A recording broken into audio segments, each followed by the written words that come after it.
우리 함께 읽은 말씀 통해서 다시 하나님의 뜻 함께 생각하기 원합니다. 여러분, 이 세상에서 가장 정확하게 기록되어야 할 것이 있다면 역사입니다.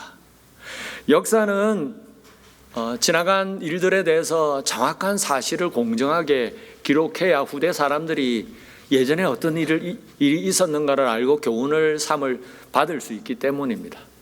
그런데 역사는 언제나 전쟁에서 이긴 승자의 편입니다.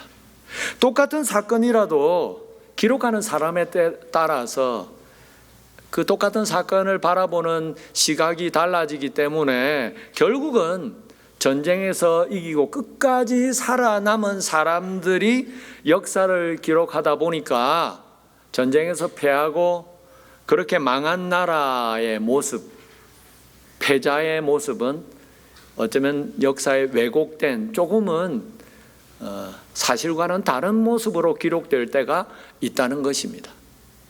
한국의 역사 중에서 왜곡된 역사 기록의 대표적인 사람이 있다면 백제의 마지막 왕이었던 의자왕일 것입니다. 의자왕 하면 사람들은 삼천궁녀를 떠올립니다. 궁녀를 3,000명이라 두고 주색 잡기에 빠져서 백제를 멸망시킨 마지막 왕. 하지만 백제의 마지막 왕이었던 의자왕의 모습은 사실 실제로 좀 다르다고 합니다. 의자왕은 어릴 때부터 효심이 지극하고 형제간의 우애가 깊어서 해동증자라는 별명이 있었다고 합니다. 여러분, 공자의 제자 중에 증자라는 사람이 있었는데 효심이 지극했다고 하는데, 그러니까 백제의 의자왕은 해동에 있는 한반도에 있는 증자와 같이 효심이 아주 지극한 사람이다 해서 중국에까지 그렇게 알려졌던 그런 사람이었습니다. 의자왕은 그렇게 나중에 왕이 된 뒤에 나라 안팎을 잘 돌보고 민심을 안정시키고 군사력을 키워서 신라로부터, 이웃나라 신라로부터 400여 개의 성을 정복하는 그런 성과를 냈고, 고구려나 바다 건너 당나라와도 아주 좋은 외교 관계를 맺어서 나라가 부강해져 갔다고 합니다. 하지만 백제의 공격으로 딸을 잃은 신라의 왕 김춘추가 앙심을 품고 당나라와 동맹을 맺어서 나당연합군으로 백제를 공격합니다.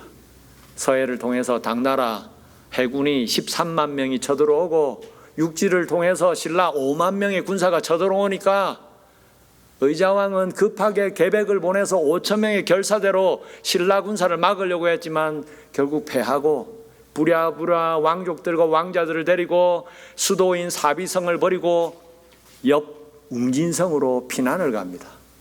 그런데 웅진성의 성주였던 신하 예식진이 자기 성으로 피난 온 왕이며 주군인 의자왕을 배신합니다. 피난 온 백제의 의자왕을 사로잡아 위협해서 항복을 강요하고 백제 의자왕은 자결해서 끝내려 했지만 결국 나라는 망하고 왕족들과 함께 당나라에 포로로 끌려갑니다. 그렇게 해서 700년의 긴 세월을 자랑하는 백제는 한순간에 멸망당합니다. 신하 한 사람의 배반으로 망해버린 겁니다. 여러분, 의자왕을 배신했던 예식진은 당나라의 대장군으로까지 나중에 올라갔다고 합니다. 만약에 웅진성을 도맡아 있던 성주 예식진이 자기를 배반할 것이라는 사실을 의자왕이 알았다면 어떻게 됐을까요? 백제가 그렇게 허무하게 망했을까요? 웅진성으로 피난가지 않았을 거고, 왕이 살아있는 백제는 그렇게 쉽게 망하지 않았을 것입니다. 여러분, 인사가 만사라고 합니다. 세상의 모든 일은 인간관계에서 시작된다고 합니다. 인간관계가 중요합니다. 인간관계는 그런데 서로 간의 믿음과 신뢰 속에서 세워지고 계속될 수 있는 것입니다. 서로 간의 믿음과 신뢰가 깨지면 좁게는 개인과 개인 사이에 뿐만 아니라 넓게는 나라와 나라 사이에도 관계가, 신뢰가 무너지게 되는 것입니다. 그래서 배신은 인간관계를 무너뜨리는 것입니다. 믿었던 사람, 믿었던 나라, 믿었던 그 사람이 믿음을 저버릴 때에 믿었던 만큼 실망감을 느끼고 그렇게 무너지는 것입니다. 오늘 말씀에 나오는 예수님의 모습이 그렇습니다. 예수님은 인간의 모습을 입고 이 땅에 오셔서 우리 육신을 가진 인간들이 겪는 모든 것을 다 몸소 체험하셨습니다. 인생살이의 고달픔, 육체의 고통, 먹지 않으면 배고프고 피곤하면 잠을 자야 하는데 자지 않으면 피곤하고 졸린 것 다 겪으시고 마지막에는 배신의 아픔을 당하셨습니다. 사람들에게 잡히시기 전 주님은 겟세마네 동산에 오르셨습니다. 마지막으로 하나님 아버지께 간절히 기도하셨습니다. 하나님은 전지전능하신 분이시지 않습니까? 할 수만 있으면 십자가의 이 극심한 고통의 사역을 감당하지 않고 그냥 그렇게 지나가게 해주십시오. 십자가 꼭 제가 져야 합니까? 지지 않고 세상을 구원할 수 있도록 하나님, 전능하신 하나님, 그렇게 좀 해주십시오. 3번씩이나 간절히 기도하셨습니다. 하지만 3번의 기도를 끝으로 십자가를 지는 것이 하나님의 뜻인 줄을 확신하시고 자리에서 일어나셨습니다. 기도의 자리에서 일어나자마자 가룟 유다가 사람들을 끌고 온 것입니다. 그리고 마지막 배반의 인사를 하면서 주님을 넘겨버립니다. 43절부터 한번 다시 볼까요? 예수께서 말씀하실 때에 곧 12 중에 하나인 유다가 왔는데 대제사장들과 서기관들과 장로들에게서 파송된 무리가 검과 몽치를 가지고 그와 함께 하였더라. 예수를 파는 자가 이미 그들과 군호를 짜 이르되 내가 입맞추는 자가 그이니 그를 잡아 단단히 끌어가라 하였는지라. 45절 이에 와서 곧 예수께 나와 랍비어하고 입을 맞추니. 가룟 유다는 예수님을 팔기로 작정하고 돈을 받고 이제 사람들을 데리고 와서 마지막에 뻔뻔하게 예수님께 인사를 합니다. 랍비어. 그 사인을 받고 가룟 유다를 따라왔던 사람들이 예수님을 사로잡습니다. 여러분, 주님은 자기를 잡으러 온 가룟 유다에게 아무 저항 없이 순순히 잡히십니다. 그렇게 아무 저항을 하지 않으니까 바로 옆에 있던 제자 중에 한 사람이 칼을 빼서 예수님을 잡으려는 사람들을 저지합니다. 46절 볼까요? 그들이 예수께 손을 대어 잡거늘 곁에 서 있는 자 중에 한 사람이 칼을 빼어 대제사장의 종을 쳐 그 귀를 떨어뜨리니라. 여러분, 칼을 뽑아서 저항했던 사람 누구일까요? 요한복음에 보면 베드로라고 합니다. 사람들이 예수님을 잡아가려고 하니까 곁에 있던 베드로가 바로 칼을 뽑아서 칼을 휘둘렀습니다. 대제사장의 하인 중에 한 사람이 귀가 잘려 나가버립니다. 오늘 성경에는 자세히 나오지 않는데 그 모습을 보고 마태복음에 보면 예수님이 베드로에게 말씀하십니다. 마태복음 26장 52절 이에 예수께서 이르시되 너의 검을 도로 집에 꽂으라. 검을 가지는 자는 다 검으로 망하느니라.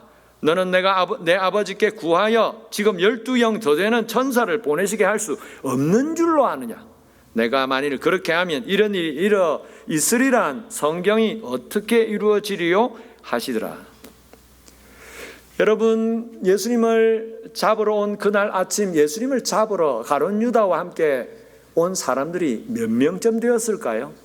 도대체 몇 명이 예수님을 잡으러 왔을까요? 한 10몇 명, 20명, 30명? 성경에는 정확하게 나와 있지 않지만 전승에 의하면 예수님을 잡으러 왔던 사람들이 무려 200명, 300명이 되었다고 합니다.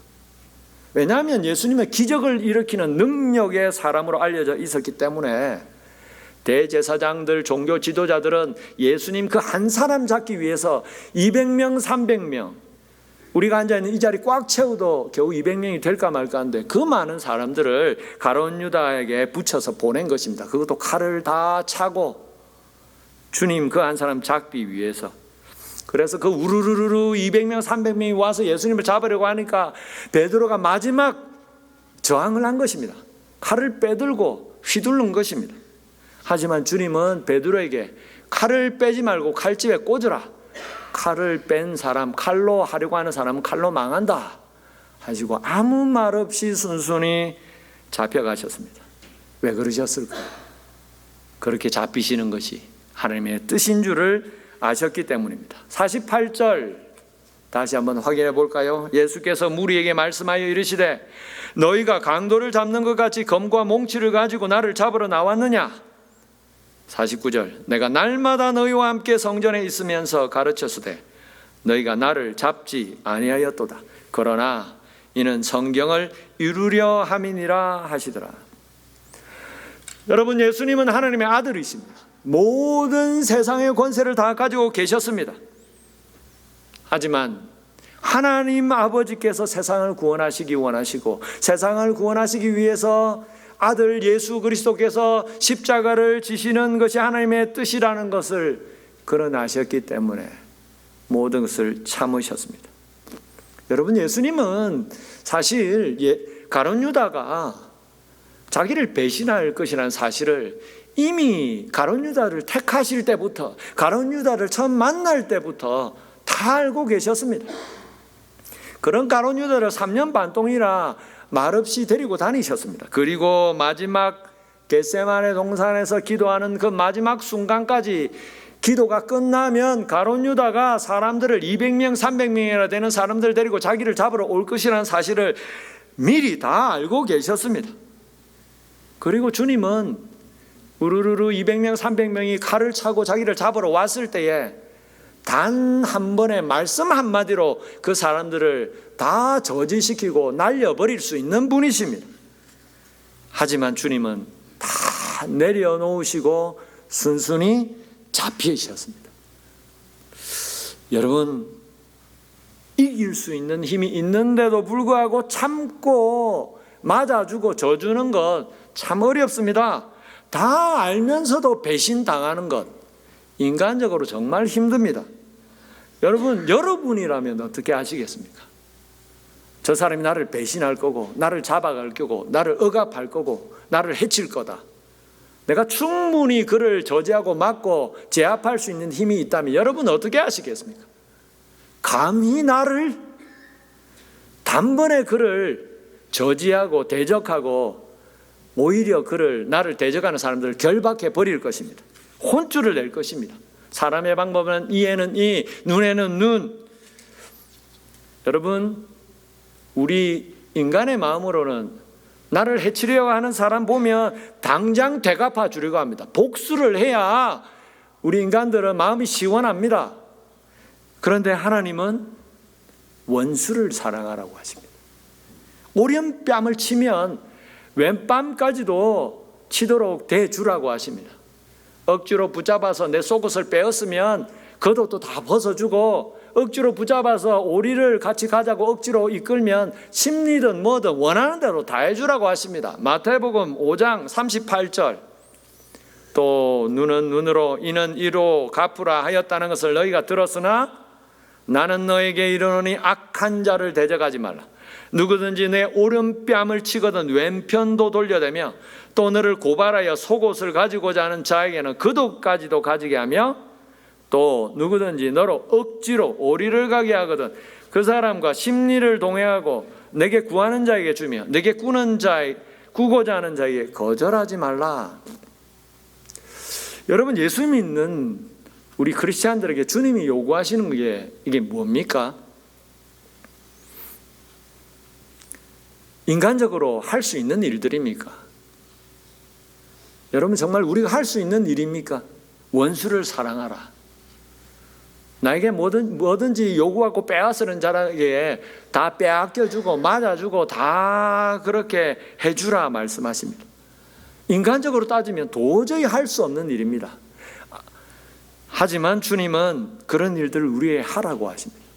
어떻게 이런 주님 인간적으로 할 수 없는 불가능한 우리 본성으로는 할 수 없는 이런 일들을 말씀하시는데 이 말씀에 우리가 순종할 수 있단 말입니까? 세상을 사랑하시는 하나님 아버지의 마음을 깨닫고 하나님의 뜻을 느끼고 깨달아 알면 그 말씀에 순종할 수 있는 것입니다.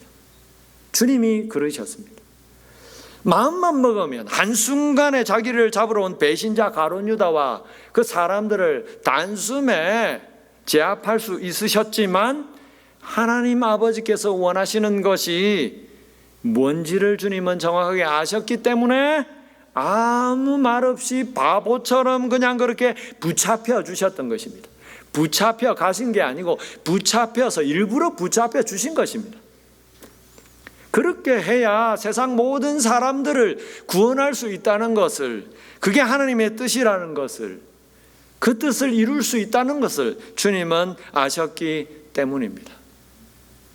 여러분, 역사상 가장 위대한 전도자요 선교사하면 사도 바울을 떠올릴 수 있습니다. 사도 바울이 예수님을 믿기 전에 이름은 사울이죠. 사도 바울, 사울. 사도 바울은 그런데 예수님을 믿기 전, 변화되기 전에는 크리스찬들을, 예수 믿는 사람들을 가장 악랄하고 극심하게 핍박하는 바리새인이었습니다. 사도행전에 보면 사도 바울, 사울은 스데반 집사님이 그렇게 복음을 전하다가 돌에 맞아 죽어갈 때에 그 자리에 증인으로 서 있었다고 했습니다. 그리고 대제사장들로부터 요즘 말로 하면 영장을 가지고 크리스찬들을 사로잡아 오기 위해서 다마스커스로, 다메섹으로 가고 있었습니다. 그런데 다메섹으로 가는 길에서 빛 가운데 임하신 예수님을 만나게 됩니다. 그렇게 빛 가운데 예수님을 만난 뒤에 앞을 볼 수 없는 소경 장님이 되어서 사람들의 손에 이끌려서 다메섹으로 들어갑니다. 그리고 밥도 먹지 않고 깊은 기도 가운데 나아갑니다. 하나님, 내가 길에 오다가 빛 가운데 만난 그 예수님은 도대체 누구입니까? 나는 이제 어떻게 해야 하는 것입니까? 주님의, 하나님의 뜻을 구하면서 금식하며 기도하고 있었습니다. 바로 그때에 주님은 다메섹에 사는 아나니아라는 크리스찬에게 기도 가운데 환상 중에 말씀하십니다. 사도행전 9장 10절, 그때에 사도 바울이, 사울이 금식하며 기도하고 있을 그때에 다메섹에 아나니아라는 제자가 있더니 주께서 환상 중에 불러 이르시되 아나니아야 하시거늘 대답하되 주여 내가 여기 있나이다 하니 주께서 이르시되 일어나 직가라 하는 거리로 가서 유다의 집에서 다소 사람 사울이라는 사람을 찾으라. 그가 기도하는 중이니라. 그가 아나니아라 하는 사람이 들어와서 자기에게 안수하여 다시 보게 하는 것을 보았느리라 하시거늘. 이 무슨 말입니까? 사도 바울이, 사울이 금식하면서 앞도 못 보고 기도하고 있는데 그때에 주님께서 다메섹에 사는 아나니아라는 크리스찬에게 기도 중에, 환상 중에 말씀하셨습니다. 아나니아야, 이제 직가라 하는 거리에서 유다의 집에서 다소 출신의 사울이라는 청년을 찾아가라. 그러면 그가 지금 기도하고 있는데 그를 위해서 안수해 주면 앞을 보지 못하는 그의 눈이 열릴 것이다. 사울을 찾아가서 안수해서 그의 눈을 뜨게 하라 말씀하신 것입니다. 하지만 환상 중에 주님의 음성을 들었던 아나니아는 사울 찾아가기를 아주 꺼려합니다. 계속 이어서 사도행전 9장 13절 볼까요? 아나니아가 대답하되 주여 이 사람에 대하여 내가 여러 사람에게 듣사온즉 그가 예루살렘에서 주의 성도에게 적지 않은 해를 끼쳤다 하더니 여기서도 주의 이름을 부르는 모든 사람을 결박할 권한을 대제사장들에게서 받았나이다 하거늘. 여러분, 사울은 이미 그 당시에 크리스찬들, 예수 믿는 사람들을 아주 핍박하는 바리새인으로서 아주 악명이 높은 사람이었습니다.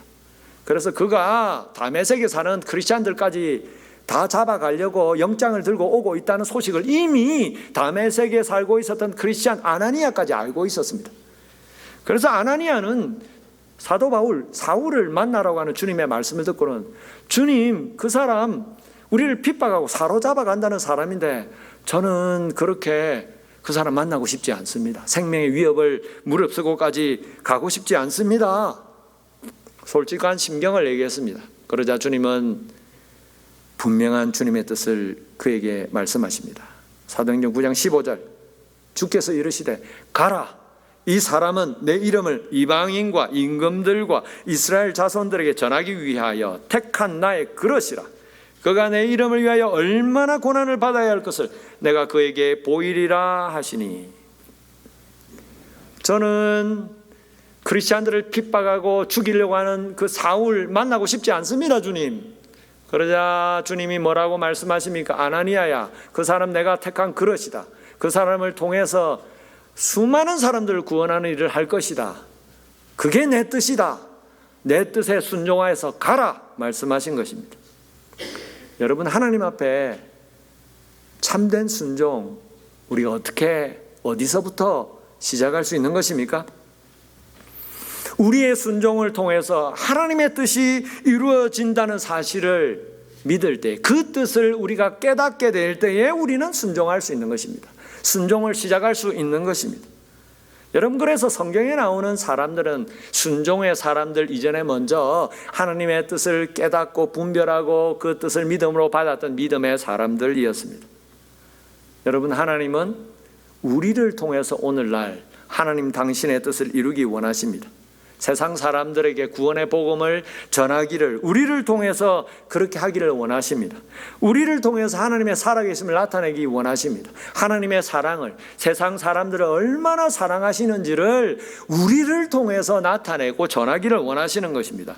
그래서 그 일을 위해서 우리에게 때때로 참으라고 하십니다.